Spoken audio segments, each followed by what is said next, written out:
Dobro večer, dragi ljudi. Ovo je bivše postrojenje Badel Vine Produkta u Svetom Ivanu Zelini. Ja sam jučer tu snimao, vjerojatno ste i vi gledali, jedan video koji je postao viralan na različitim Facebook profilima. Ga je pogledalo u ovom času blizu 80.000 ljudi, možda taj broj naraste na kraju i do 100.000. Radilo se o tome da su čovjeku, po meni nelogično, došli počupati ovakve ogradne stupove kakve imaju svi ostali susjedi. Dakle, vidite, sve parcele imaju to. I kako vidite, tih stupova ne samo da su ih počupali, nego ih je neko u međuvremenu od jučer do danas čak i odnio. Nevjerojatno. Bilo je sad dosta tu primjedbi na ovo i ono, ali činjenica je da ako ostale parcele imaju stupove, nelogično je da, dakle uz cestu, kako vidite, nelogično je da ovaj čovjek baš Dubravko Puhelek nije mogao imati. Uglavnom, ja vam se sad javljam radi nečeg drugog, jer kod nas je u našoj državi izgleda sve samo zlostavljanje, iživljavanje i kriminal, i sad sam se odlučio javiti radi jedne bliske teme, zato jer je tu fizički bliska. Radi se, kako vidite, o poslovnici Plodina u Svetom Ivanu Zelini. I ja ovaj video zapravo nisam htio snimati. Ja sam im danas poslao upit, vidjet ćete ovdje, kaže, evo, pitam ja, da li moram snimati video o vašoj poslovnici u Svetom Ivanu Zelini i stavljati ga na YouTube da bi dobio odgovor na moj jučer i prekjučer postavljeno pitanje.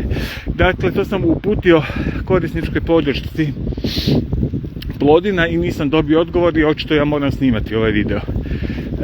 Radilo se, ja vam po Zelini, nažalost, sa 2 fakulteta skupljam boce. Zašto je to tako?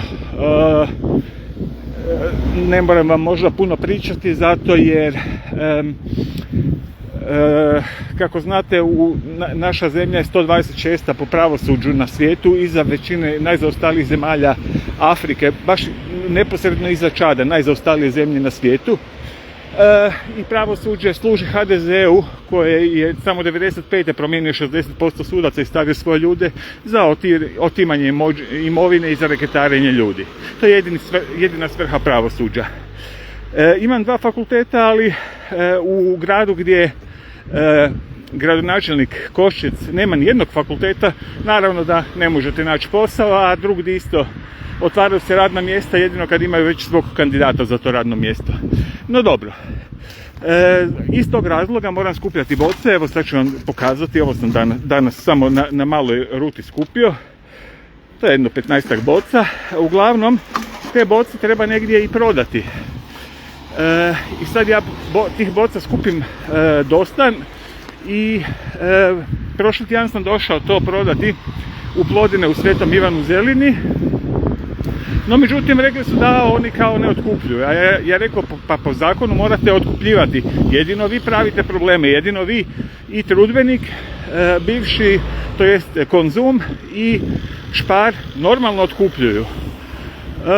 I dođe vam, izleti, mislim, to je bilo kao u filmu, izleti poslovotkinja, nekakva žena koja špreha valjda na nespeški ili na nekaj, zato jer ne govori normalnim kakavskim, nekim baš iz neke najteže selendre, onak debela, duge farbane kose, nekakve kao bijelo-žute sa pramenom rozim, definitivno ne izgleda kao nekakva poslovotkinja, ali okej. I ona vam meni kaže 4 stvari. Kaže da oni nemaju, da ne otkupljuju jer nemaju skladištara. Evo, to sam sve pisao korisničkoj podršci Plodina. Dakle, evo piše, nemaju skladištara, nema prostora otraga, nema mjesta u skladištu, dakle unutra, i nema ni vreća za smještaj boca. I sad pazite, ona objašnjava zašto nema vreća i onda mi kaže, pazite, da su potrošili vreće jer u njih bacaju smeće. Dakle, vreće koje oni dobivaju od fonda su potrošili za svoje smeće. I sad ja se dalje natežem i pitam kada će se početi ponovno otkupljivati, jer to je njihova zakonska obaveza. I uglavnom, na zadnja 2-3 maila gdje sam to pitao, ljubazno i kratko, mi uopće nisu ništa odgovorili.